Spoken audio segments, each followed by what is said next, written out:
Hello everyone, I'm Pallob. Paul. I am your Astronomy and Astrophysics instructor here in Edvive, and I will be taking your classes throughout the course of Astronomy and Astrophysics here.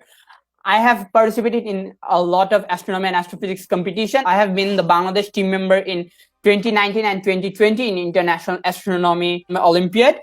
Here we will be talking about the context of astronomy and astrophysics in Edvive, and throughout some short clips which will be very informative and effective for your both curiosity and knowledge. We will guide you through the whole course. Okay, so let us get started.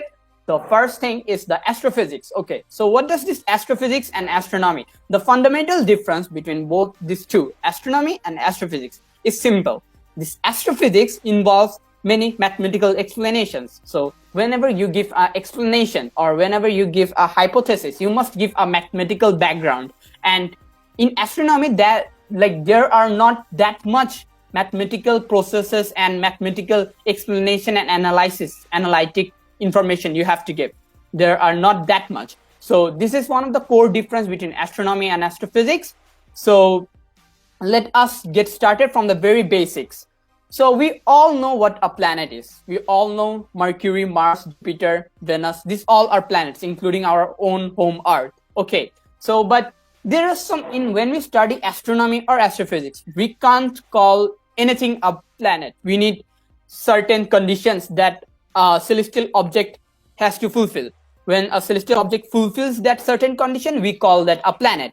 So in that planet, what happens? The celestial object that revolves a star, we call that a planet. The celestial object must revolve a star, and the celestial object should have enough gravity to make it into a spherical shape. Remember, the size of the planet must be spherical. It means the gravity should be strong enough to compile all the elements from the outer core to inside and make it a compact surface. Even though it's not a compact or like solid surface, it's not essential to have a solid surface, but it must have a spherical shape and enough gravity. So, for example, Mercury, Venus, these are rocky and like solid substance, but planets like Jupiter, they don't have solid surface. They are gaseous. So like these are known as gas giants planet, that we will talk about them later, but these are not a solid substance. These are gaseous planets. So the main theme stands that this has to be a spherical shape. And remember, every planet has an orbit. Remember, we told about a planet must orbit a star. So every planet must have an orbit in which it orbits the star. So the orbital path must be cleared. So this is the third condition. The third condition is that orbital path of a planet must be cleared around its orbit around the sun, so that no celestial objects don't interrupt that path. Okay, so now let's talk about an interesting topic. Why was Pluto excluded from the term of being planet? The main cause is that Pluto was not spherical and the shape of Pluto was a bit distorted. And moreover, the main reason of Pluto discarding it as a planet, the path of Pluto is not clear. It means that whenever Pluto has to orbit, it faces some kinds of difficulties or like some kinds of obstruction during its orbiting of sun. Its gravity is not that much big or strong enough.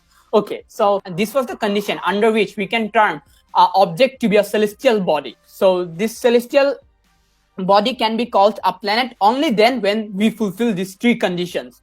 Now coming to the classifications of this planet, we won't go that much fast. We will be covering one by one topics.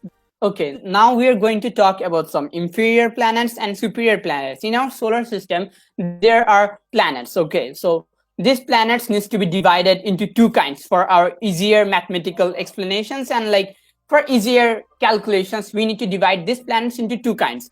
So one is superior and one is inferior. So what do we get by the word inferior? That is something below you. So let us look at the figure.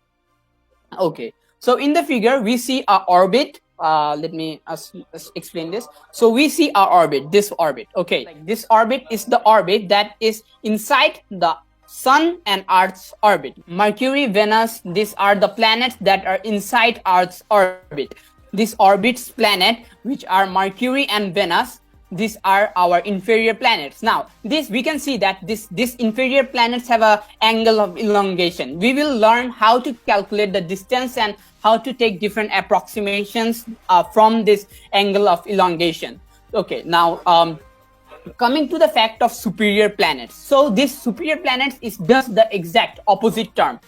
We see that there is a big circle beyond the orbit of Earth, that is Mars, Jupiter, and Saturn, Neptune, and Uranus. These are the planets that are superior to the Earth. I mean, these orbits are beyond Earth's orbit. So the orbit that remains beyond Earth orbit, these are known as superior Earth orbits, and these orbits have oppositions. This orbit can have oppositions, and we will discuss how this conjunction and opposition works, and how the eastern and west quadratures work. These are the 90 degrees that have been made. These are the parallel positions that are observed from the Earth. So we will study about them later, and for today we are going to only learn that what are these superior and inferior planets, and this is all for today. In the next video we will talk about how the angle of elongation works, and in the further videos we will also talk about the mathematical calculations of calculating the total distance from the planet Earth to the Sun by using this elongation angle. Till then, stay tuned.